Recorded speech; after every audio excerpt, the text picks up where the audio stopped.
What's up, Internet? You're tuning in episode 94 of the FlipScreen Games podcast, a weekly video game podcast where two best buds from different nations come together to discuss the wide world of video games. I'm your host, Pete and Bessie, joined as always by my partner in VR related crimes today, Mr. Stephen Radford. Hello, hello. Hello, Steve. Big day. Yeah, crazy day. Summer Games Fest season is upon us. G3, as you like to affectionately call it, is just days away, right? Summer Games Fest kickoff live. We had the Sony presentation just about a week and a half ago, and today we got a special little presentation from the folks over at Apple, where they revealed their brand new virtual reality headset, the Apple Vision Pro. Steve, how you feeling? Yeah, I mean, I for one am over the moon about the price. $3,500 is just a bargain for, That's that's for good. this That's thing. good. You're good. So all right. So here, Oh let me jump God. into our first question from the question block. This one comes from Daniel8157 on the Discord. He said, "How many are you buying?"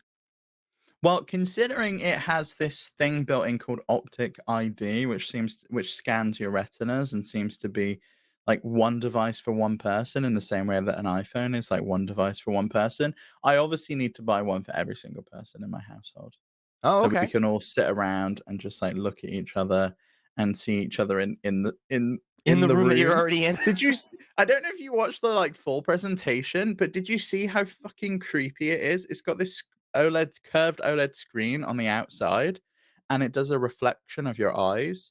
So you can see whoever's wearing it, you can see their eyes That's as a they're little. wearing the That is a little device. creepy, actually. That's a little much for me. I didn't watch the It's whole thing, so. it's like something from Black Mirror. Like 100% like something from Black Mirror. It's Oh bizarre. no, that's creepy. That's really creepy. They're like, this is how we make these less dehumanizing. I don't know. Yeah. That's I interesting. yeah, I mean, there's a lot of cool tech in here, so that's obviously why the price point's at that, right? But Obviously, that's why, yeah.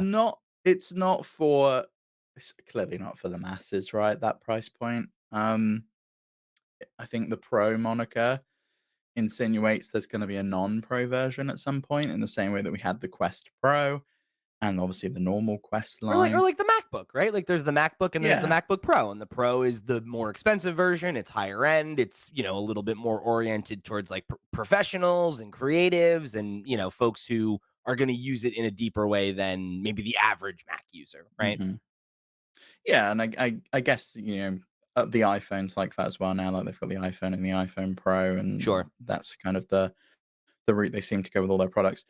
It's clearly not for everyone though at that price point, but they did have a like a fair amount to show with it. Like the hardware, like I said, is really impressive. Like they've got these insane displays in there that's like I more mean, than it better be 4K for you can buy for a car for that each much money, eye. dude. Are you kidding me? Yeah, I know.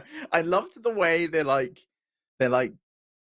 tried to soften the blow of the price, and it was like, with all of this amazing technology, if you bought a new TV, a surround sound system, X, Y, and Z, wouldn't even come close to the experience you'll get with It would with the still the cost less headset. than this stupid thing you need to strap to your face. I'm sorry, like, that is such a bad comparison. That was the first thing I said in our Discord when I saw the price because I didn't watch the entire presentation. I watched, the Disney, like, the entertainment bit, and I unfortunately had to run before I could finish it up. I'm gonna go back and watch it later, but yeah, the whole, like, "Oh, yeah, like, you wouldn't get close to this experience." It's like, right, but another person could enjoy it. Like, Yeah, a I home think that's entertainment always system the is thing for people everyone. forget.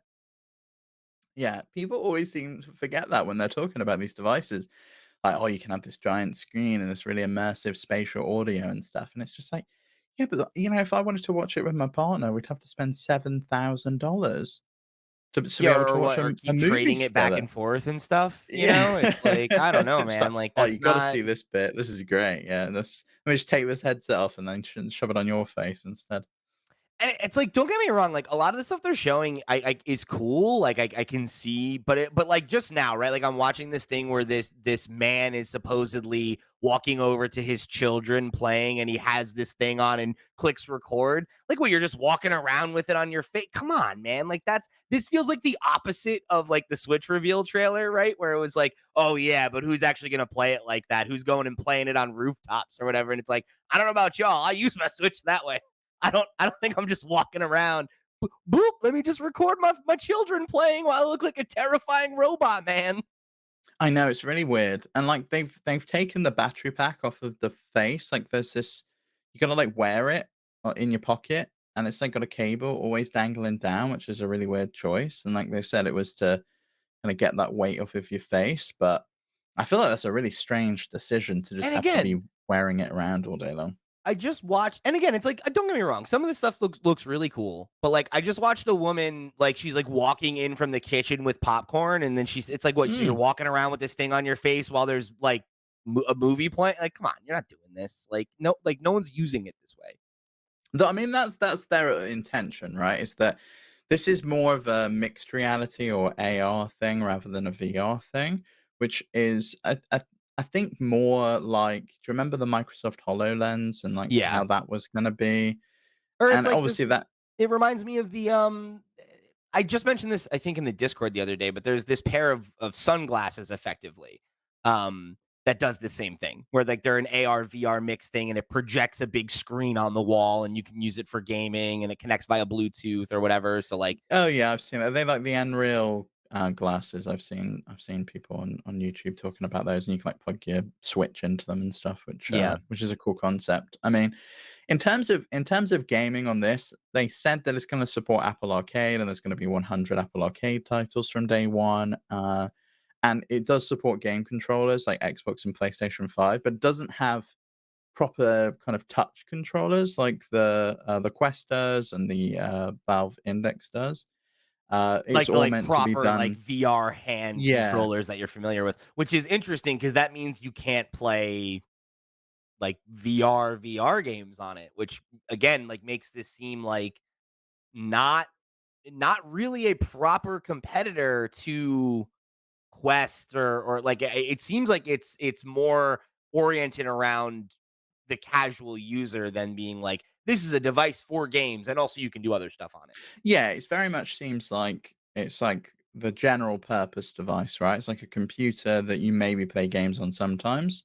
It's a But wearable spatial computer, Steve. that's correct. That's That what is they said. correct. Yeah, make sure we get all of their shit lingo in there. All those buzzwords. Yeah, the start of an entirely new platform, Pete, don't you know? Which I think Yeah. also again makes me think that this isn't gonna be the only device that they do probably have one f one that's, like, cheaper. I did really appreciate your call out in our notes of like, this shit looks like like the movie Her, and I'm like, oh, it does look like that It actually. does, like, when the did you see the bit with the movie, and it's, like, this 3D movie, and shit's coming out the screen, and I was like, there's a moment like that where he's in his living room, and he's playing some, like, racing game, and, like, the cars are, like, coming towards him out of the TV or Hmm. something, right?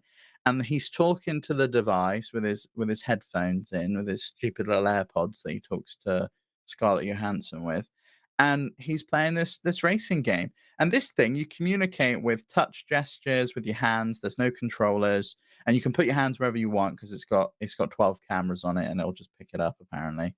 And Do you think that'll um, be enough to replicate the controller support we're used to?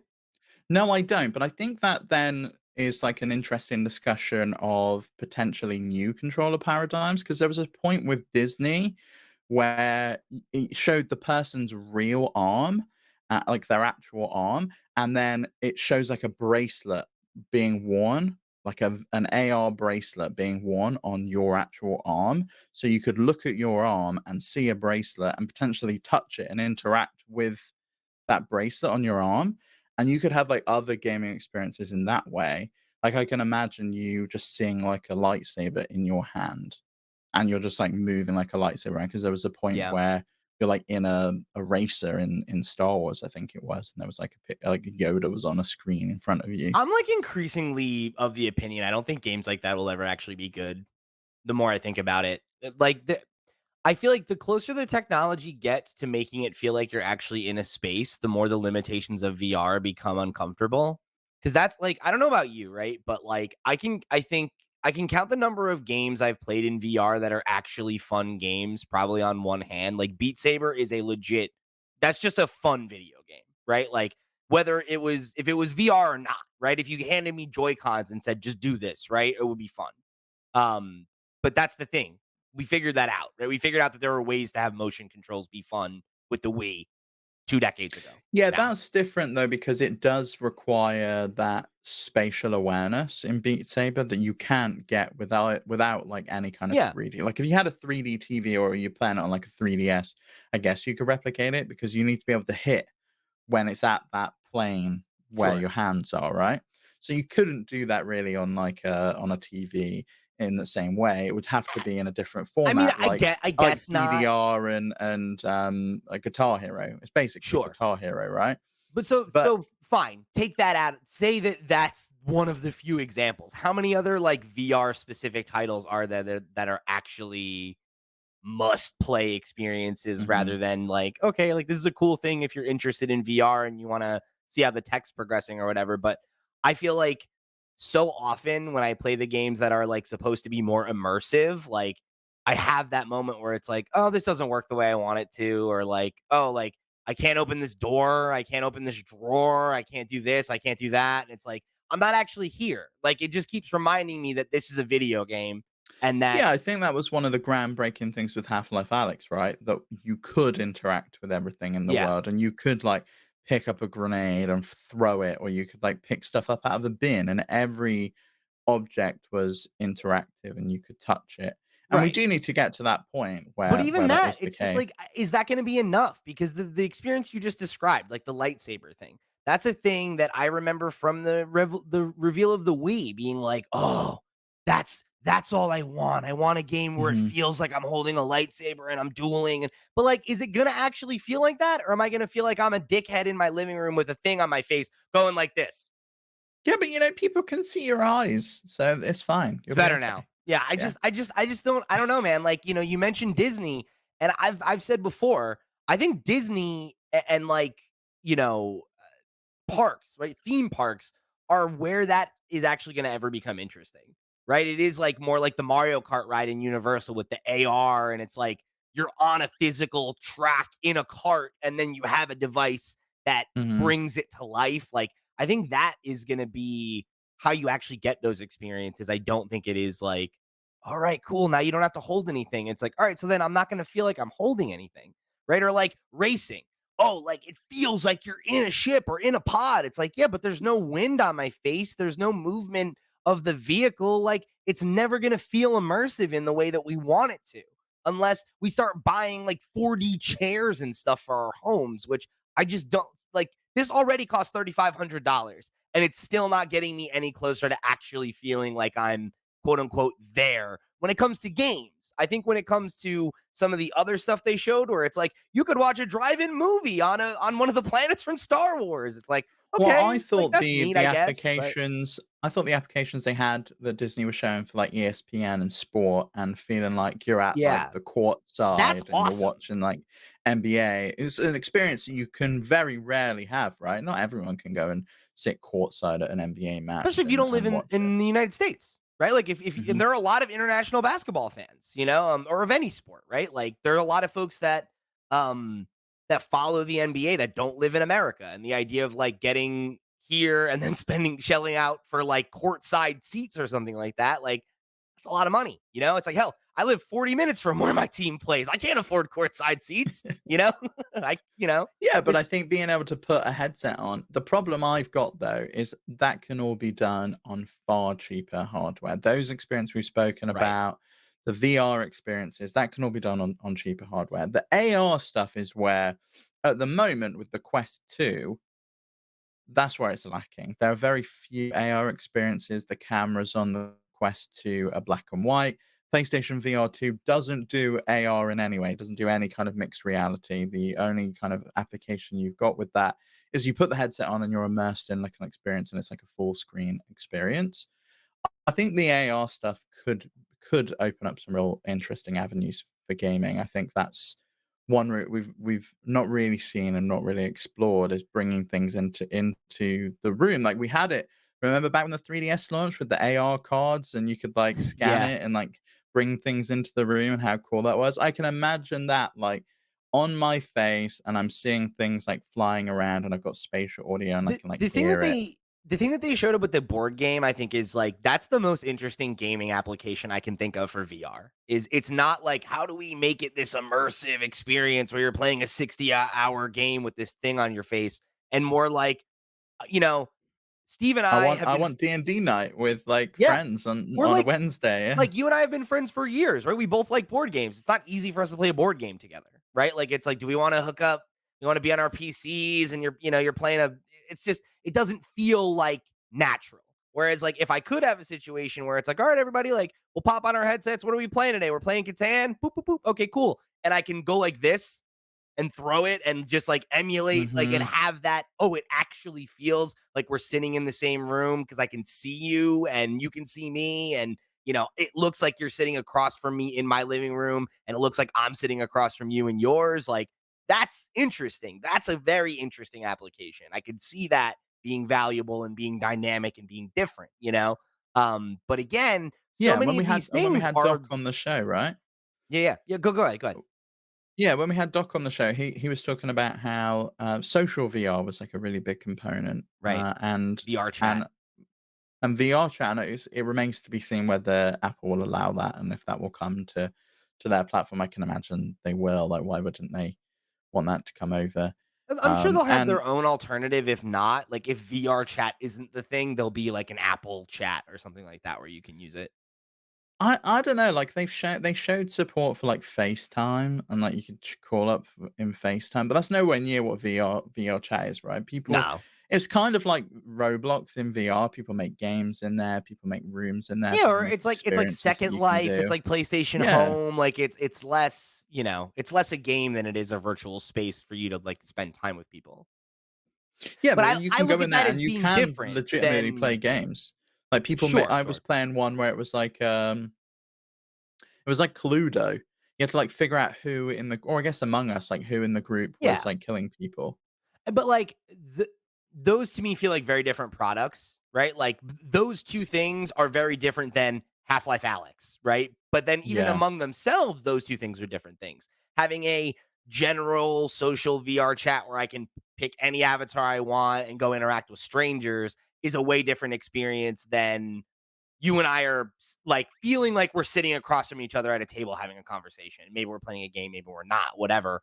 But those are interesting applications, I think, and those are ways where I could see, them doing things that are new in the gaming space and not just trying to be like we're going to be the biggest baddest version of what's already come before, which is interesting because this feels like a gamble for them in a big way of like I don't know that the market is ready for this device. It's too expensive for sure. The idea that Yeah, people it's are definitely going to shell out too this expensive amount of for the money. consumer.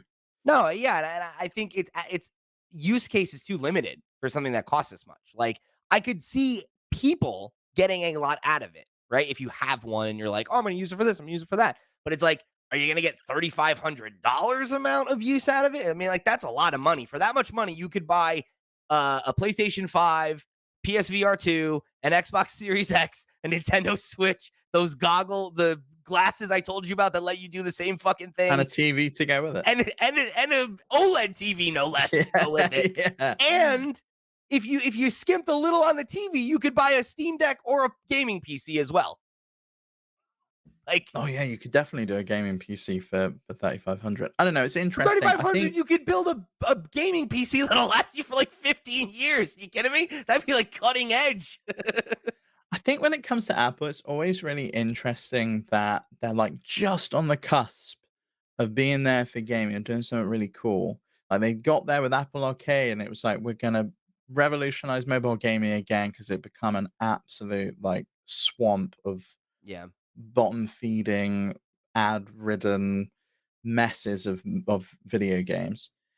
And yet, it's not great. You just get these plus versions of the games, which are just the same games, but they've removed the ads, and it's like, okay, cool. But the promise was we're going to get unique interesting experiences that I can only kind of get on Apple Arcade, and that hasn't really lived up to the hype.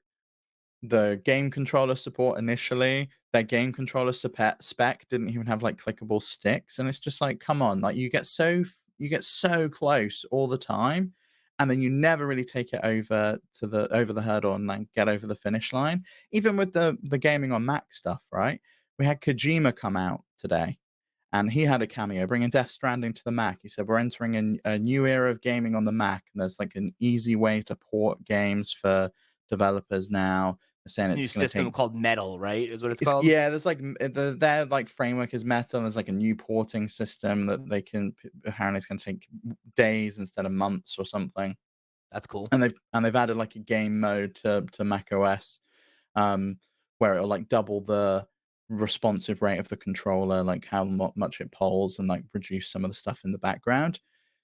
But even then, we've got, like, what, 10 AAA games they showed, and that was it, and, like, Steam still doesn't work on the Mac. All of these games are just coming to the Mac App Store, so, like, if I already bought these games on Steam, I've gotta buy them again. It's just like, can we get to a point where you're doing all this work for developers and you're not putting the onus on them? Because that's what Valve did. It's like Yeah. we're releasing a new platform with SteamOS and with the Steam Deck, and we're going to do all that work for you with Proton.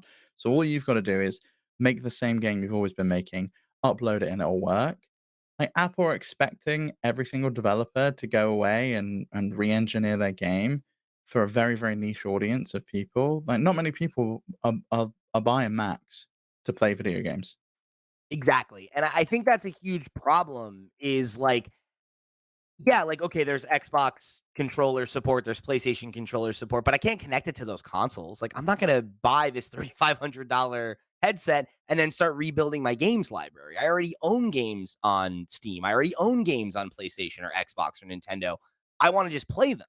And, for the device costing this much, I don't think that that's a very compelling offer. And I've mentioned it a few times now. There's a pair of AR VR glasses that you can do that hook up via Bluetooth and they connect to any of your devices that you already own. So if that's all you want out of it, then like you could do that for a lot cheaper. Yeah, because that was one of the use cases they showed in the presentation was, oh, you can do it for entertainment and you can wear this on like an airplane and you can kind of be in your own little world and your own little bubble while you're traveling. But yeah, those things already exist. So you definitely can do it with like a pair of glasses and that can connect via HDMI or wirelessly, however they work. And And that's the thing. If this did play nice with other devices in the way that Apple products never seem to do, I might be more compelled. I think the price point is still enough to scare me off. But if I could use it in that way, and it was like, oh, maybe while I'm traveling, I bring my PlayStation with me and I hook this up as a display, and like, what price point would be good for you? Like 3,500 is obviously way off the mark for the consumer, and this is clearly a pro device. It's got the pro name. There's a huge focus on work and productivity in there. And obviously there was still a big section on entertainment with the Disney partnership showing off Star Wars, ESPN, bringing Disney World to the home, and like they showed like the castle and stuff yeah, on the kitchen worktop and the fireworks display. But at what price point do you bite and you go, "Oh, you know what? Maybe that's it for me." And I know you're not in the Apple ecosystem, but if yeah. like say a device that was in an ecosystem you were a part of that Or was again, similar to this. or that I could use it in a way where it Yeah. cooperated, because I think, like, iPad is a great example of, like, a lot of people own iPads that are not in the Apple ecosystem, right? We have 2 iPads in my house, and I'm not an Apple person. I don't like Apple, generally speaking. I don't like the OS. I feel like the hardware is overpriced, whatever, whatever. The iPad's the best tablet that's on the market. It just is. And it works fine with your Windows PC, right? You can use it the exact same way. No big deal. Maybe you're not getting certain advantages here or there, whatever. Fine. If I could use it in this way, I might, that might be enough to be like, yeah, whatever, right? Like if it's a good product, it's a good product. And I'm happy to give Apple credit where credit is due when I think they deserve it. I think their PCs, forget it. I don't know why anybody uses a Mac. I really don't. I think it's a bad use of your money. Whereas iPhone, they invented the smartphone. They invented the tablet. Credit where credit's due on that stuff, right? The idea that they could come out and be the company to crack the consumer VR headset, I have a lot of faith in them if they're willing to stick in for the long haul, right? But as you said, $3,500 is insane. That's an insane amount of money. Yeah, but And do you remember that, like, first Apple Watch? And there was the yeah. $10,000 version that was, like, gold? Mhm. But I could easily see this being that, right? We kind of figure out the waters, we, like, see if people will buy it for $3,500, we see how many we can sell, and then we can figure out how the hell we make this cheaper and more Yeah, affordable I for mean, maybe, people. man, I don't know though. I'm looking at the original iPhone, right? It costs 499 at launch. With a full contract, like, Right. And that's a device you use every single day. I yeah, don't I don't think this is a device you use every day. And maybe it is, and maybe that's the goal is to get VR to be this other SKU, but it's like, I don't know, dude. It's like to me, I think a VR headset in the way that they're advertising it feels very akin to what the iPad is. And years ago, I read this article in PC Mag, one of those kind of tech, uh, outlets, where they were comparing the iPad to a microwave oven, where it's like you don't need a microwave, but it makes a lot of things more convenient, right? And it's like does it have enough of a use case to have a spot in your kitchen? Is the bigger question, not do you need this? You need an oven, right? You need a refrigerator. You could get by without a microwave pretty easily. You could get by without a I toaster oven. think you can get by without an oven now. The air fryer is just changing people's And lives. maybe that'll be the case, right? In a couple years. Um So, like, I look at this and it's like, what is my daily use case for this? Am I really going to spend hours of my day strapped into virtual reality rather than sitting on the couch and looking at the I think for shared screen me, in my living room with my but that's the wife thing, or my like, you could roommate watch or the shared screen, but with this thing on, and I think for me, it's how comfortable that device is. yeah, If it gets to a point where it's like putting my glasses on yeah. and This and isn't it's that like though. and it's like yeah, it's clearly not there yet. But if it gets to that point in like 5, 10 years, like you look at that original iPhone and then look at what we've got in our pockets now and look at what's like on the cusp with like folding phones and stuff. Like Yeah, it I don't think is out of the realm of reality that we get to a point where the device on your face is thin, it's light, it's like similar to a pair of glasses.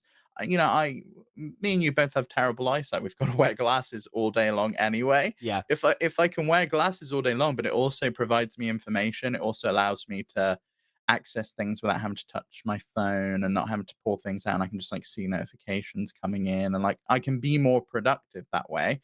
Then why wouldn't I use it? And if I can experience new experiences and play new games that way, I just then I think think you're it makes sense. I think what you're talking about is so far away. And like I think the other examples we just provided, the iPhone, the iPad, the value of them was immediately understandable and they were a lot cheaper. So the idea that this thing that like, yeah, like there are use cases for it, but so to take it back to your Feels like question, science fiction though, right? it does. It does. And that's the thing is this is the first time I've looked at a VR product and been like, "Whoa, like this actually feels like a next step rather than this kind of janky like, oh, won't this be cool in a couple years?" But again, it's like at this price point, I mean, so I want to get some stuff from the question block here. This comment comes from the Tyler Olson over on the Discord who said, "To me, it's the best display of the use case for a headset so far. The use cases for an office setting pretty much eliminates the need for displays, and the use cases for entertainment that Disney showed are insane. But it's still too early for me to fully want or adopt, especially at that price point in battery life. Definitely excited for the future of it though." And I think that is the question is like, is there going to be enough of a market to support this thing while it is this weird experimental thing enough for it to catch on? Maybe, but I also think the price point here is so prohibitive. And even comparing it to Apple Watch, any of these other products that come out at a high price point and then they get subsidized, they become more affordable, they become more mainstream. How, how many iterations are we before it's at a price point that's reasonable?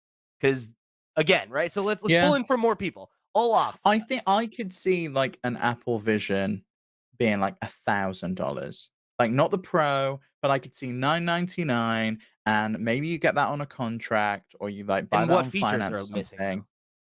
though? I think it's just a slightly lower resolution display. Maybe it's got, like, fewer cameras in there, like, doesn't have, like, LiDAR sensors or whatever. Yeah, but Like, do you really need like, there was a point where they said, in the space of a single iPhone pixel, on the displays in this on this headset, there are 64 pixels in that space. Do you really need a screen that high resolution if you're just using it on a casual and you're not wearing it all day long? I don't think you do. maybe not. But then you get to a question pretty quickly of like, so how much of these features that they're selling then don't work or don't work the way that they're supposed to? And then does that shake consumer confidence in the device? Because I saw the ad for the $3,500 one and then I bought the $1,000 one and it feels like it's cheap. It feels like it costs a third of what the other I one think costs. Apple always seems to be the company that does a good job of that, right? Like the Pro version's the Usually, yeah. aspirational one, but the cheaper one still doesn't feel cheap. It still feels like a premium product. Like Hmm. I buy the normal iPhone and I'm always happy with it. I never bought the Yeah. Pro one and I'm always okay with it. If it's still made of metal, it still feels good, but they make compromises in the right places. Like, I could see them taking out the curved OLED screen on the outside so I can't see someone's eyes because that's creepy, and I don't necessarily need that if all I'm doing is I'm using it for VR and I'm kinda shutting myself out from the world. I could see in a work setting, like Tyler's spoken about, that that is Yeah. more interesting, and I would wanna see my coworkers' eyes and be able to interact with them maybe while they're working on something, but I'm just sitting at home playing a game. You can But piss again, right? off. Is like, is an entire office going to buy these instead of just buying monitors? No. No, I don't think so, but I do think there are use cases where this does come into play. Like Microsoft demonstrated that there was a use case for like the HoloLens. Like they were using it at NASA when they were Yeah. analyzing the Mars rover footage, and they could just like they had a room and they could just look at the footage that was coming back and be able to see it in such high detail. So I want to pull in this comment from Olaf who said, easy question. Apple Vision Pro, $350,000? The end. With the features I saw it comes with, it's truly a great device. However, I just can't get over that price, man. It looks great. However, they can't just physically market it as a headset for consumers as well now with this price point. And of course, they got Disney along for the ride. They're the same company that lead people into debt for a Disney World vacation. And it's like, it is interesting to see some of those bigger brands, right? Like the NBA tie-in is really cool. Got to see my 76ers in the ad. Love that. That stuff is cool, and I think that that will help uh bring folks in to have those kind of like marquee experiences, and maybe that will be enough to evangelize for folks. But yeah, man, I mean, the idea that this thing needs to cost like $2,500 less before we think it is like a viable entry point is that's tough. Yeah. I mean, I think they know it's niche. Even when they spoke about rollout, it's coming to the US only next year with like more limited countries being added to the list later in 2024 before a more widespread rollout. So I can't imagine they're making too many of these. It's not like they do with iPhones where they're like, we sold 100 million of these things in like 1 second when we released the iPhone 70 or whatever. Like, they can sell those things en masse. I don't think they're gonna sell these on anywhere near that scale, at least not to No, begin and with. they must know that, right? Like the VR market has proven itself to be niche, let alone when this costs 10 times what a Meta Quest costs, right? Mhm. Literally 10 times. They have to know that this is for a small number of people, and I'm sure they're comfortable with that, right? Like that might be okay, and maybe that's they see this as an investment of like this is like what Sony said when they got in with the PSVR one of like we look at this as the start of the next 10 years, right? Like this is just the first iteration. And we'll see where we go from here. But I think there's a comment here from Stevie Yaki from the Discord that I think is puts a good pin on this price point question, and then we can move on because we've been kind of harping on it. Um, Stevie said it's got to be 3 grand better than the Quest. All we do is play crazy golf and shit, mental. But saying that people in that ecosystem are used to paying the big bucks. And can you really see them letting you use it at work? I'd be on Netflix all the time doing fuck all. I thought these were good comments because I think the work one is an interesting one where like everyone's so obsessed with like we gotta get back on the office. We gotta. You really think they're gonna let you have a screen that someone can't look over your shoulder and see what the fuck you're working on? I don't see that happening either. I'm with you there, Stevie. But I think the first comment here uh circles back to the thing I said about I just don't see the future of VR games panning out the way that we thought it was going to all the way back in 2015, right? When we started this journey. Almost 10 years ago now, which makes me I think feel it must have ancient. been longer than that, right? When was the first Oculus developer kit released? I want to say it was 2014, 2015. I might be wrong, but I think all the Gen 1 consumer VR devices launched between 2014 and 2016 is my memory. While you're looking Yeah. that up. Development Kit 1 came out in 2013. Okay. But that wasn't the proper release, right? That was the Kickstarter release before it had its V1. Yeah, and then we went on Yeah. to the Rift, which came out, and actually that was 2012, I think? Really? Anyway, yeah, it's like over 10 years old, right? We're at Yeah. this point that we Right. first saw VR as like this could be the future. This The is what next we're thing. kind of This is working the next towards. SKU. Yeah. Yeah. It's not. It clearly isn't. And that doesn't mean it can't ever be. I think this, like I said, this is the first time I was like, oh, this actually looks like what the promise of it feels like, right? But it also costs that much, which makes sense. And the whole like all we do is play crazy golf and shit is where I'm at. Where when we're talking about it from a gameplay perspective, is that like the best VR games feel like shit that you would play at Dave and Buster's or something. Like it's this goofy arcade thing, and it's like you have the experience and you move on. And there aren't a And you lot of know what? games I'm okay that with get that. beyond that. I'm okay with that. For $3,500, But you're okay with that? no, I'm not for $3,500. Absolutely not. But I spent 250 on my Quest 2 Right. because it was when they were flooding the market with these cheap Yeah. headsets. And I love Dance Dance Revolution, as we know, Dance and Stage Euro Mix, one of the best games of all time. And and I can't get a proper dancing stage at my house because I don't have the room for it. And Beat Saber fills that hole for me. And I have spent, and I looked, over 100 hours playing Beat Saber. Just So I saying, am, we could get you a vintage DDR machine for less than it would cost for you to get this thing in your house, I think. yeah. And I'm more than happy to set that as a Patreon stretch goal so that I have a Dance and Stage Euro Mix somewhere in my You house. I have to don't know where it stream it would every go. week though. For But using company yeah, we'd money have to on this like thing. I'd have to like move the sofa, rearrange my office, and just get like a dance machine back there. But I would love it. That would This be would be that work would on. be We'll my work on dream. that. We'll work on I'd that. probably fall through the ceiling when I'm like stomping around on that thing though.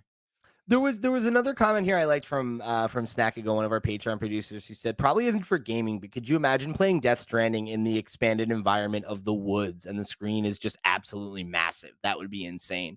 I think there are things like that I could definitely see being really cool. It would be extremely cool to be like out in the middle of the woods and like playing a game up against like a star-filled sky, right? That would be awesome.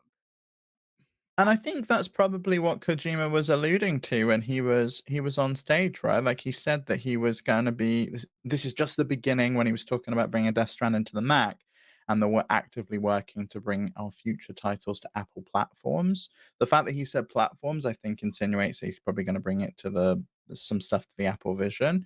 And I can easily see him wanting to do an experience like that or doing something that's more cinematic that you're kind of looking at, but then you're also kind of interacting with in some way and like, using your hands in a way. Like if anyone could do it, like that kind of experience, I think Kojima's the kind of guy that would. He's always Yeah. experimenting with new tech and new things.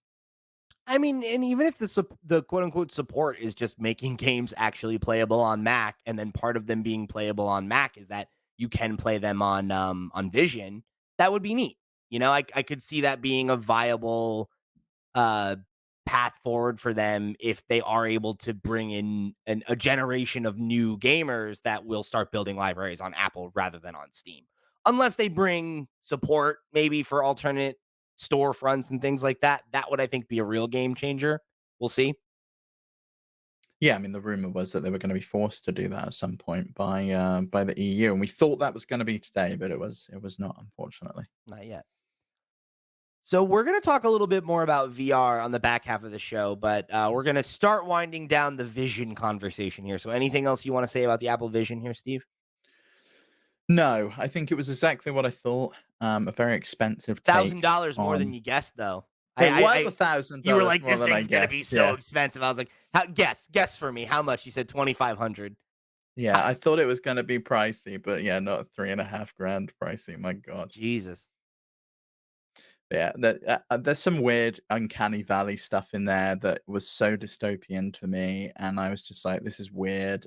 The eye thing on the outside, but also the digital persona where you, like, take the vision off and you point it at your face, and it scans your face, and it turns you into, like, a 3D meta-human Yeah, thing, and, that's like, good. that's what you then are interacting as with other people in VR.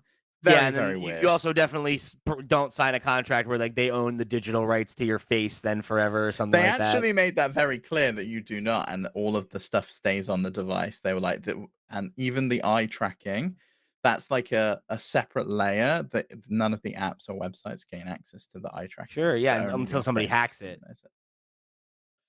Yeah, maybe, maybe. I mean, I don't think anyone has hacked the secure enclave on iOS yet, but I I mean, could be yeah, wrong. yeah, right? I mean, I don't know, I'm just saying, like, people can hack your webcam and see what you're doing. What happens when they can hack this fucking thing that's on your See face? your house, and you're looking around with the 12 cameras, and they're Yeah, like, or "Oh, like, I don't know. they're deep in VR at the moment. Let's go ransack them." They'll have no idea, and if we make it sound like it's part of the spatial audio experience, they'll have no They'll never be clue. the wiser. Well, and again, right? There's also the like they clearly expect that you're gonna wear this thing on your face all the time. So what happens if you happen to get some mail and then you open it while you have the thing on your face and then they scanned your social security number. And that happens to be in the memory of the device now. And then somebody hacks the server and then every image that they've ever scanned gets revealed. Oh yeah, no. Look, I'm the guy that has an Echo. I won't say the word. I have a HomePod. Yeah. My phone's always listening to Oh me all yeah. day long, waiting for me to say Siri or Google. Like I don't care. I really don't care. I've got nothing to hide, and if My I was more eyes are privacy the conscious, one line, I wouldn't. Steve. It's the one limit. It's the one thing that they don't have access to is my But being. they've got your fingerprint or your face or whatever you use to unlock your phone. Like, you Yep. know, it's only one step further. It's not that much further to have your eyes. I know. Every day we stray further from God, Steve. Yeah.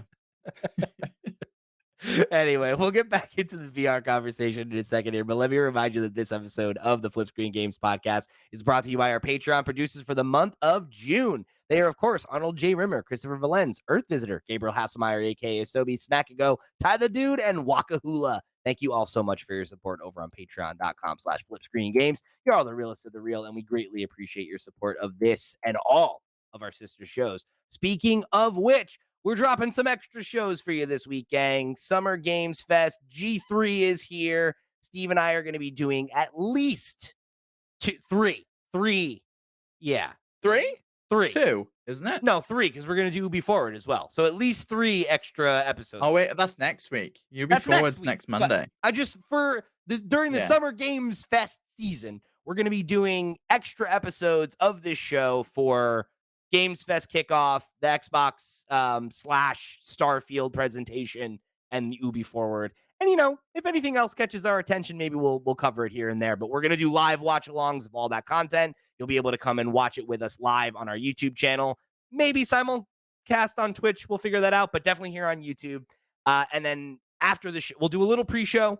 We'll live stream the events, and then after that, we'll record your episode proper. So if you're an audio listener, if you never go check out YouTube, maybe you want to come hang out with us live over there and go check that extra content out day of. It'll be a great time. There'll be a VOD up for you later on if you want to check it out. If you're an audio listener, of course, our regular episode style reactions where we break down all the news, we react to all the stuff that we were most excited about. You'll be able to catch that here on your audio feed like normal. So some extra content coming for you this week. Make sure you keep your eyes peeled and your ears tuned here on Flip Screen Games. If you want to write in ahead of those shows or, you know, with your reactions to them as soon as they happen, because we're going to be recording right afterwards, guess what? Bunch of ways you can do that. Head over to flipscreen.games. That's our website. You can go become a Patreon supporter. You can write into the show. You can find our sister shows. You can join the Discord, keep the conversation rolling between episodes. However you choose to get involved, we thank you for tuning in for another episode of the Flip Screen Games podcast. Steve, keep this VR chat rolling with me here because this past week we got the reveal of the Quest 3 and We did. you And I know, get another point, Pete, you on do my get another point, predictions. Steve. Oh my God. Predictions. Guess what, gang? It is, of course, like I said, it's G3 season. Predictions are happening. We, back on episode 73 of this podcast, we did our predictions for the year of our Lord 2023. And of course, Max also involved in that one. So the two of us and our good friend and co-host, Mr. Max Wright, went and dropped all of our predictions. We each had 11 predictions for the year of 2023, and it's already heating up. So far, I've got 3 points on the board. Max has 2 points on the board. Steve has 2 points on the board, but it's still anybody's game. We're going to be doing a check-in on these the week after G3 Summer Games Fest because you got to imagine that some of these will either have come to pass or will definitely not have come to pass. So, Yeah. Yeah, imagine if at UB Forward next week, they announce that they're liquidating the company, and that's the big announcement. Then Pete will get another point on the board, that's what and I I think that need. would be a really big one. That's what I Yeah. need. We're That's just what I shutting need. down. Yeah. That's the thing. We had If some other no, no, no, go ahead, Carry go on. ahead. I was gonna say we had some other Ubisoft news this week. We They did did. some VR shit at Meta's thing. Yeah. Did you see that? Yeah, the Assassin's Creed thing. Yeah, the goofy Assassin's Creed game, which I can't decide if I'm interested in or not. I mean, that's how I feel every time they talk about a new Assassin's Creed. It's like, do I used to That's how I like feel this. about every single Ubisoft project. I'm like, "Oh, That okay." is how But I feel now, Are there NFTs in unfortunately. this one? Do I have to pay for, like, a pass in order to be able to play the game at a reasonable pace? Are there any other weird things involved in here that, like, Ubisoft seem to like doing? I'm gonna be this is a bit of a tangent, right? Because I'm happy to talk shit about Ubisoft front, back, and sideways if we need to. Far Cry 6 was not a good game. I think when people are like, "Oh, like they do the thing with Assassin's Creed and you got to pay to get through the game at I've never heard a single person that actually play those games complain about that system. It's exclusively people like us that want to dunk on Ubisoft and be like, "Oh, it's pay to win." Well, that's not even by all accounts of any person that actually plays that video game. I've not heard anyone complain about it. No, maybe you're right, but I have played those games, and it is annoying that you are paying to play the game and have it be faster. I just wish it was a mode where I can just be like, "Let me let me level up quicker." Like, put on an easy mode that you level up quicker or something. Yeah. That's one of those tough ones, right? Because it's like, is this like, would the game be developed differently if that system didn't exist? And blah blah Or would it be blah. more expensive? Like, that was always their thing, right? It was that games are more expensive, so we've gotta figure out these microtransactions They to also put so much cram content in to in keep the them, price right? So it's down. like, do you want the game to be content rich or it's like it's such a Honestly, I'd be fine if those games were, like, 20 hours shorter. and Be that's the no thing issue is for like me. I agree with you, but I know that there's weirdos that want to play that game for like 100 plus hours. They want to get lost in Which it and just which keep having things to yeah, do. which I know this is still a tangent, but I think that's why the live service Assassin's Creed is gonna work so well. If you can have these smaller environments like Yeah. Hitman levels that are like, they can just keep adding new That's the ones. future, I think, of games as a service for when it comes to single player games is like stuff like Hitman, where it's like less a season pass or deal whatever, and it's like how do we create a system that exists outside of the main game, right, or something like that, right? Or how do you? Yeah, like, even adding new game modes like Hitman Freelancer was a slam dunk. That's going Yeah. on my game But of it's the like year if you list don't this year. want to engage with it as like a quote unquote live game, you don't have to, right? Like there's content and you bought it and you play it and that's it. Like it's how do you nail that? Anyway, we're gonna talk about predictions in another 2 weeks, but Steve got a point for the MetaQuest 3 reveal, which is a good one. Happy to see the competition livening it up this year, right? We're neck and neck right now. I'm still ahead, of course. You're two-time champion. I'm not going anywhere. The titular and Bessie trophy not going across the pond this year, but happy to see some fierce competition I mean, we'll right now. see. Like, I think it's still all to play for. We're only 6 months of the way through the year. Yeah, but It could be I gotta that they gotta yeah, play I the could role, easily Steve. have some reveals that That's come in yeah, you're and right. make I'm it not up I'm for me not and gonna sit Max. here and count you out. You're doing a lot better this year. You hit me with that that bungee one, I made fun of you hard. You were right. Marathon, you should have made that your risky pick, frankly. You called your shot on that one. That was a good one. My thing is, uh, I gotta play the role I was born into here on this podcast, Steve. Right? You are the baby face. You've made claim to that role. That means I have to be the heel, and winners win, baby. So, Oh, okay, right, yeah, so yeah. you know, You're the daddy of the podcast. I see. Yeah, exactly. I'm the big daddy. So, whenever you guys are ready to come correct, like I'll happily mail it back. But I'm thinking, we're gonna, what do you got? 1, 2, 3, 4, 5, 6, 7, 8, 9, 10 more years on this bet. We'll see If that makes it over here, that's getting burned down and put into a little vase, and it's going to be called the Bessie Trophy Ashes, I mean, and that's the then we're thing, just going to Steve. be sending that back and If you forth do and stuff. that, you're officially disqualified from the league. The commissioner, Mr. Zaid Ida, I'm officially naming, he's the commish of this league now. He's going to have to disqualify you because that's unsportsmanlike conduct. You can't be doing that. I don't know about that. I think it's tradition.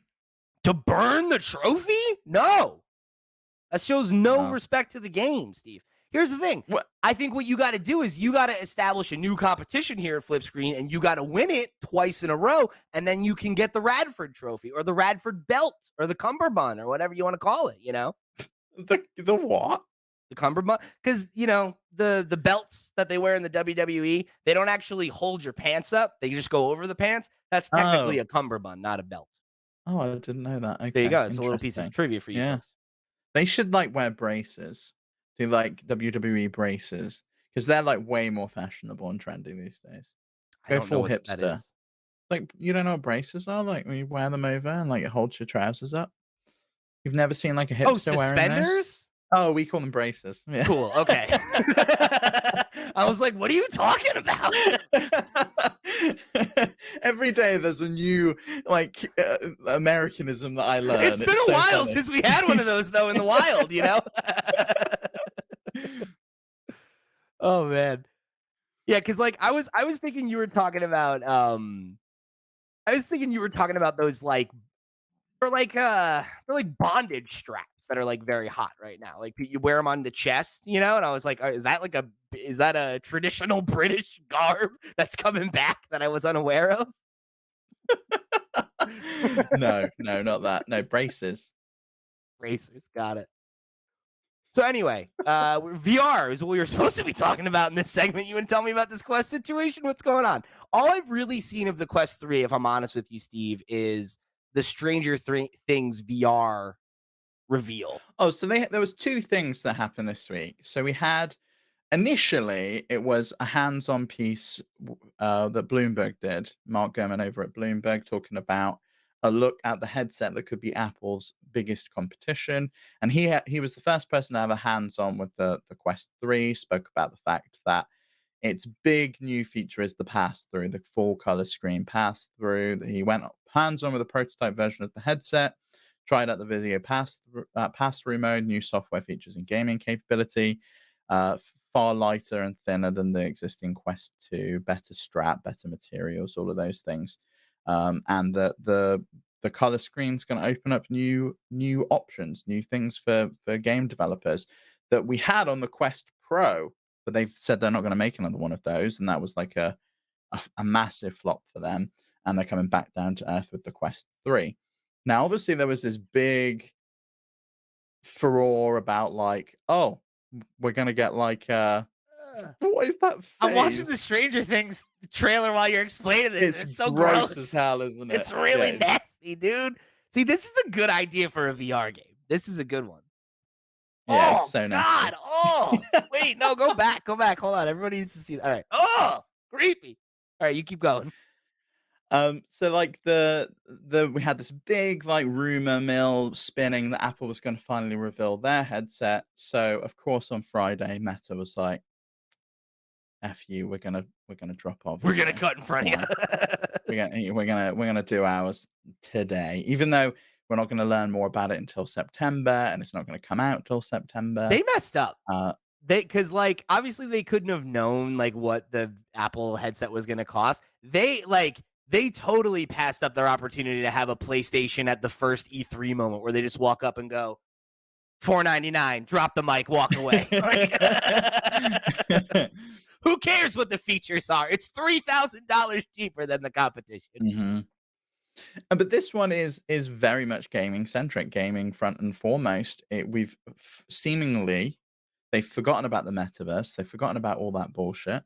We're back to gaming focus, playing comfort, changing your gaming I mean, they performance. We've announced got it right before the Quest Gaming Showcase and everything. Like, yeah, yeah, it definitely showed. I mean, they own a bunch of studios now. Like, they are shifting back to video games, which is really nice to see because it feels like they kind of lost their way.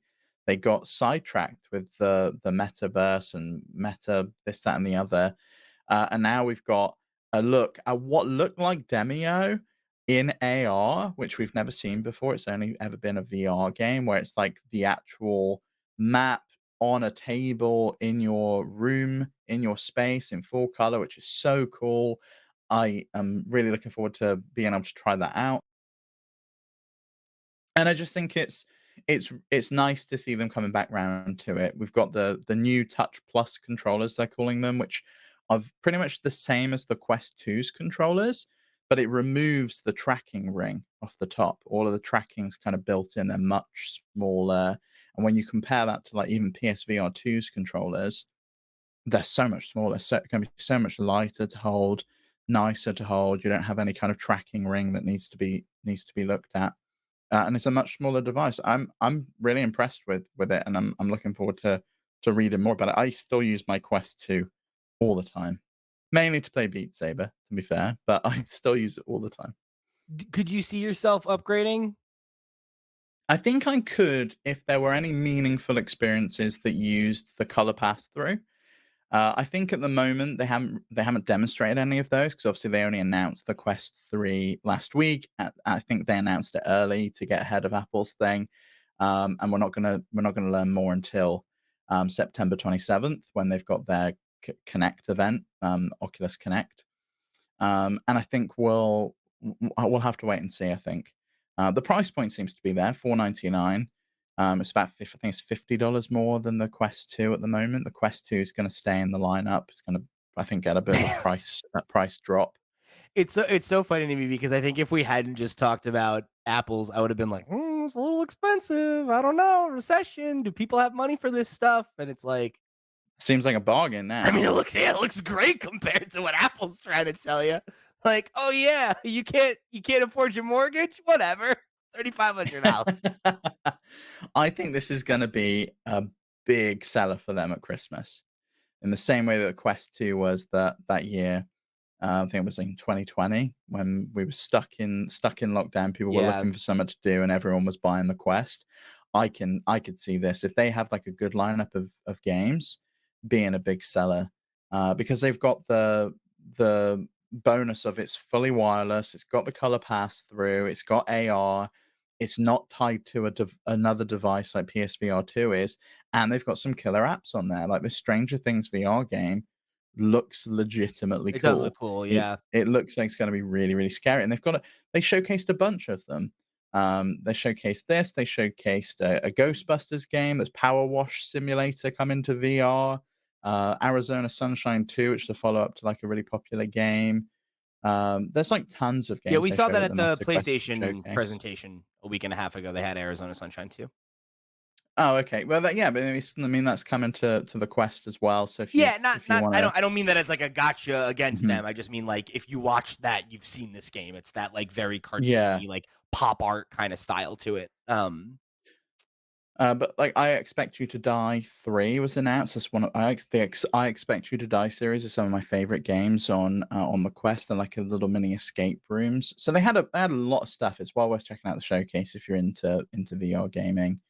They had a good bunch of games, and I would imagine that a lot of these games will come to other platforms as well. But it's nice to see them and the focus shifting fully back to gaming and seemingly forgetting about all of the other crap that Yeah. Mark Zuckerberg I mean, led them on a clearly people path didn't for. respond to it, right? And it's like I don't think that means that they'll stay away from it forever because like again, Apple I think is showing how you market the non-gaming side of the consumer stuff in a way that's attractive to people. That's not like the metaverse. It's like, no, a new way to experience the things you already experience, right? Like reading an article, like that kind of stuff is like it's normal. It's normal stuff people do with tech, not like here you can be a weird 3D version of yourself for work calls. It's like I don't know about all that. And granted, they had a little bit of that stuff here, but like it was peppered throughout. So I think it makes sense to see them redouble down on games. That was like what made the Oculus, right? Was being a gaming device, and they own all these studios. They've made all this investment into gaming. Um, this could be their opportunity to really cement themselves as like, yeah, like we're the go-to device on PC. We're the go-to device, for more traditional VR gaming if you're not going to do it on console. And I think they've kind of Yeah. already proven that that's what they are, but doubling down and doing something that has a more core focus there is probably the right move. I'm interested to see how much it sells, because I think you're right where I could see it being a hot ticket item this holiday season, but I don't know. Like I really wonder if that increase in sales was artificial, right? If it was like, well, we're stuck inside, like I'm more interested in this type of thing because I can't go out and because I don't have other options and it's like, is somebody going to pick this over a PlayStation 5 or, or a Steam Deck or one of these other I think if you've got one of those though, this is like, the well, next what thing. am I gonna get? No, Yeah. why don't I try this? Why don't I give it a go? But the Yeah, one you're thing, right. one question I've got at the moment, which I think is kind of looming over the VR space. We know that PSVR 2 is like, seemingly not living up to their hype, right? Even though they've said that the Yeah, I sales about guess. VR, I don't think it's really kind of lived up to like Sony's expectations. I want to know what Valve's got cooking. We did a whole episode over on the Steam Deck podcast about Deckard and like the leaked stuff and the code bits that were found by data miners in the VR experience on Steam. What is going on with Valve's thing? Because the Index is old now. Kind of want to know what's next. The rumor is a standalone device that's going to compete with the Quest. Can I play Half-Life Alyx on that? Is it a companion piece to the Steam Deck? There's all of these things, and I have so much faith in Valve now after the launch they had with the Steam Deck and after they've proven what they can do and what they're capable of as a team, that I think the Decade could really come and disrupt the VR gaming space. Yeah, yeah, and I mean, seeing them have a more dedicated hardware focus with the Steam Deck does, as you said, right? It inspires a level of confidence I didn't have when the device was initially rumored, so that could be interesting. I don't know though, man. It's like you brought up PSVR 2, right? And it outs it according to PlayStation, um, it's about 8% higher adoption rate than the PSVR at the time. But I also think that that's probably a spike and that it's going to peter because there doesn't seem to be the same level of excitement around the device. But I guess like so much of this is interesting because it's like, I mean, what is the tipping point for something like that? Is it a piece of killer software? Because like I don't know, right? Like I don't know that Half-Life Alyx, despite it being genre defining game and it like did that move the needle as much as they wanted it to. Like, I just, it's interesting because, like, with companies like Valve, where, they kind of have one core business and the idea that they maybe want to experiment here or there or whatever, and like they're happy to take a risk on something that might not pan out, like, makes more sense to me than like Sony or Apple or Meta. And like, how long are these companies willing to invest money and eat shit on these devices before they give up and they decide it's not worth it?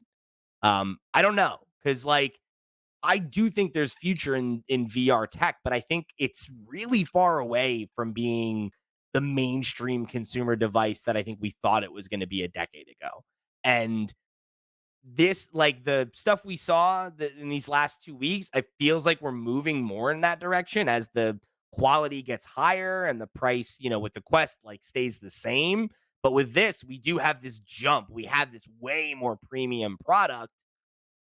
Do people want that though? Do enough people want that for it to be something that sticks around for 5, 10 years that Apple keeps investing in it when they're making a killing on watches and iPads and phones and the VR department is lagging behind and it doesn't make any money and it's this weird pet project. Like, we've seen, to take it back to video games for a second, we've seen how many studios that are successful studios that launch games that sell well, that have backing from big publishers, lay people off lately, right? Like, we've seen companies like Yeah, but I mean, Sony. that's every company, right? Like, all Exactly. tech companies are laying people off. Right. That's exactly my point. And it's like, when does that, oh, this weird experimental thing that only serves a niche audience and it's too much money and it costs a lot to produce and it costs a lot to research, and like, where is this going?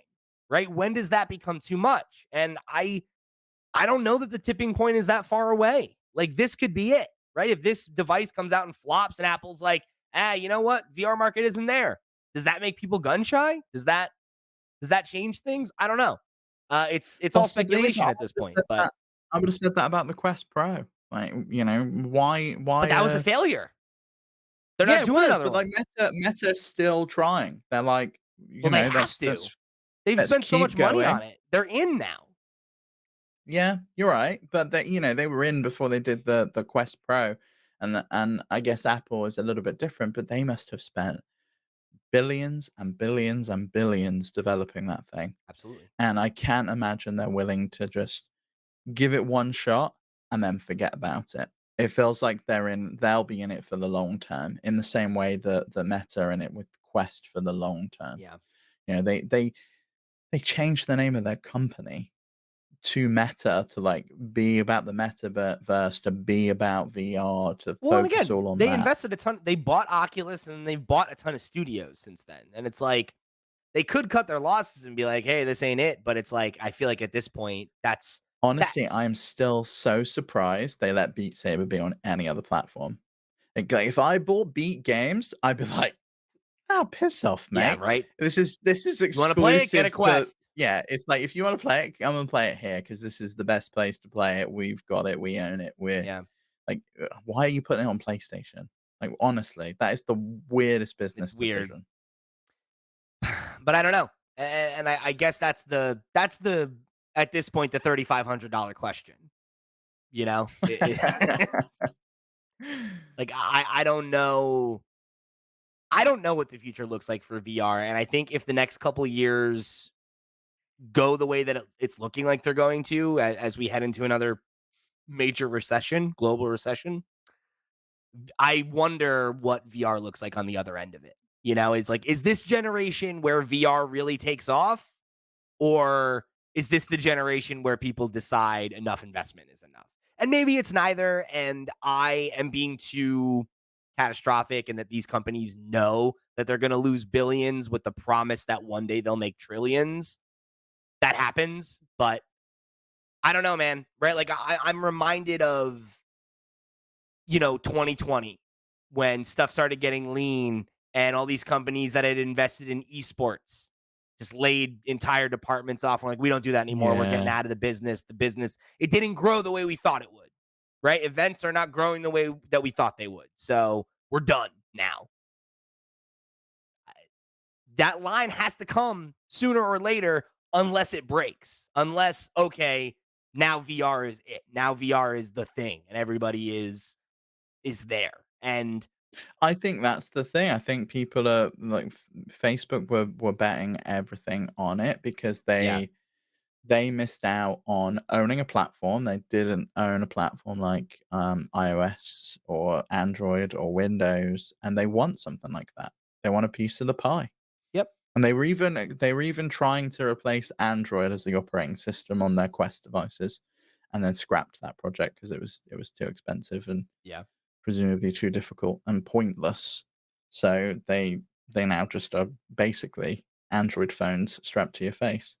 I'm surprised that Google's not in the space. It feels like it's ripe for them, like But getting again, it's their like they do had a a VR failure version there. of Android. They did the AR glasses and it didn't quite pan out, and I wonder if that's made them gun shy, you know? That was so, so, so long ago. Like, I really feel like they could come back and they could build They something and do could. something interesting. Remember the first Google Cardboard? It was That's like the what that's the kickstarted problem with everything. these giant companies though. Is like, yeah, you could do it, but it's like, is it worth it? Is it like it's like Google invested all that money in Stadia, and then where did it go? Nowhere, because they were like, Yeah, it's yeah, not that's a worth good it. point. I don't have It's faith on that in it's them not doing worth anything the in level gaming. of investment for the return. We bring this up Mhm. all the time. It goes back to that article or the chapter in, I want to say, Jason's second book, Press Reset, which is about the studio that made Epic Mickey and how Disney But yeah. eventually was like, fuck it. Like, yeah, like uh Disney Infinity's making money, but it's not making enough money for us to run this whole studio and have all these people hired to They be weren't in even video running it, games. weren't they? Wasn't Eh. that Toys for Bob that was doing Disney Infinity? Honestly, it was just so No, they were crazy. Skylanders, was Toys for Bob. Oh, okay. Yeah, I think. yeah. You're But right. that's the thing. It's they had a successful product, but they were like, return on investment's not there. It's not worth it. We don't want to stay in this industry. The margins aren't right. I mean, I like, mean, fair enough when you're making absolute bank over on the parks, yeah, exactly, on all these other printing places, money. and that's the thing, I think, with Apple, where, like, you could be right, and they could be like, "This is the next iPhone, and we're planting our flag right now, and if it takes 5 iterations of this thing, and we gotta piss away $1 trillion over the course of the next decade, but then we own this market in the way that we own the tablet space." And, yeah, there's some pretenders, but, like, nobody has a viable alternative to the iPad. It's the best tablet on the market by a country fucking mile, and maybe that's how they look at it. But I could also see 5 years from now, the recession hits hard. People don't show up and buy this overpriced device. They make a cheaper one. People don't show up and buy that, but they're still buying iPhones. They're still buying iPads. They're still buying computers and laptops and all these and watches and all these other SKUs. It's like, all right. I mean, at what point do you say enough's enough? At what point do you say experiment failed? Yeah. No, you're right. I mean, I'm looking at the data on the market share of tablets in the US. Apple owns 57% of the market, and everyone Exactamundo. else And who is else like is a in that tiny little space? percentage. Who else is in that space, Steve? Samsung and Amazon are Uh-huh. the only other two, really. And guess what? Those are two of the biggest tech companies in the world, and Samsung is the biggest producer of smartphones in the world. And they couldn't get an And edge they raised. can't keep up in this market. And in a market, mind you, where the product is proven. People know tablets are cool and useful and good. But nobody can make one that's a viable, cheaper alternative or that is as feature rich as the iPad. Yeah, and I know loads of people that have the Amazon tablets, and they just give them to their kids to watch Peppa Uh-huh. Pig on to keep them occupied, and if they smash it or they break it, it's not the end of the world because it costs them like 30 quid. Yeah. And The that's best the one they space have is that like Amazon occupy. $70. It's like it's not that's totally different leagues. The current iPad Pro you could use as a laptop. Like those are not the same device. They're not analogous. And I think that's what we're looking at here, right? Like the budget entry point of VR is not comparable to what they're trying to make here. And I don't know, maybe that's enough. But it's interesting because this being the first headset we've seen that seems like from the rip, it has a less of a focus on video games. I wonder if that hurts it because gamers are happy to adopt technology early and spend too much money on it. We've I been don't doing know it because for did you 10 years see? with VR now almost, right? Yeah, but I kind of think maybe it's the right angle to go in at because did you see this week that Nvidia crossed the threshold and now in that $1 trillion camp with all the other companies in terms of market Oh, cap? I didn't see that. That's interesting. Yeah, but it's not because of gaming. You look at their balance sheet, it's because of research, it's because of crypto, it's because of all of the other spaces that GPUs are now used in. And it's because of that and not because of gaming that they were able to enter in that space. And they figured out it was back in 2012, Jensen said that it was we figured out that we can make more money if we weren't just marketing to gamers because there's Yep, only so many gamers on the planet, but exactly. everyone needs a computing device. And that's why Apple is not marketing this to gamers. They're marketing it to everyone else, right? And like, yeah, oh, you can play Mhm. games on it. It's got Xbox. There's a PlayStation controller right here in the trailer. There's games on it, but it's also TV. It's also this. It's also that. That's how you're going to expand the VR market, right? And I mean, they're putting their money where their mouth is. So we'll see.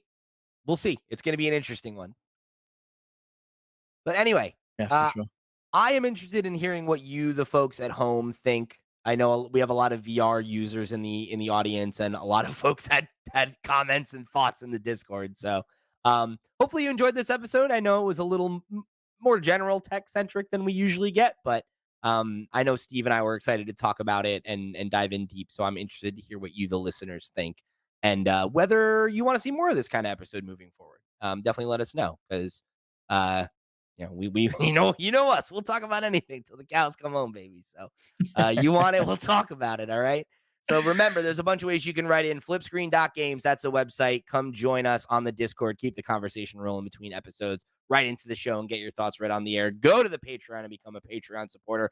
Go and check out all of our sister shows. Get ready for our Summer Games Fest G3 coverage this and next week. We got a lot going on right now in the world of FlipScreen games. It's been a good time for us as hosts. It's a good time for you, the listeners. I hope you're enjoying it. And I hope you're ready to enjoy the Summer Games Fest because you know your boy sure is. I'm all about that Xbox presentation next week. So, or no, Yeah. no, yeah, Sunday. So it's this week. It's this week. So get Yeah, hype, everybody. that's the one I'm most excited about because of the whole it's all gonna be gameplay and Yeah. no Although I kind of CG. want some CG trailers. I feel like that's what I need right now, but not from Xbox, I guess. So we'll I see mean, how that one we turns did out. that whole episode of we've got all of these Xbox games we know nothing about, so I'm ready to see gameplay for all of them Show because me all we've some seen on them is CG. fucking So let's avowed go. gameplay. Please. Here's the last thing I'll tell you, and then we're gonna roll out here. Uh Andy Robinson from VGC Chronicles said that he's heard that what's the name of the game? Everwild is the rare game in development. He heard that it's more like Viva Pinata than a survival game. So that's the number one thing I want to see at this What? presentation. Everybody, let's go. Give me that Viva Pinata sequel. You know, come on, spiritual successor. Let's ride. Okay, Anyway, that's mental. we got a lot to talk about in the weeks ahead. You know, we're excited about it. Keep it tuned here. Keep it hanging with us here at FlipScreen Games. Your boys Pete and Steve are happy to shepherd you through this Summer Games Fest. So make sure you write into the show before next week. Make sure you go tune into all the other shows. We got some good content planned for you, and we're very much looking forward to it. So thank you for joining us here on another episode of FlipScreen Games Podcast. For the crew, I've been Pete. He's been Steve. We'll see you next week. No, we'll see you later this week. Actually, yeah, no, we'll We'll see see you in you on like 2 days. Thursday. Well, yeah, we'll see you on Thursday. Later. Bye, babies.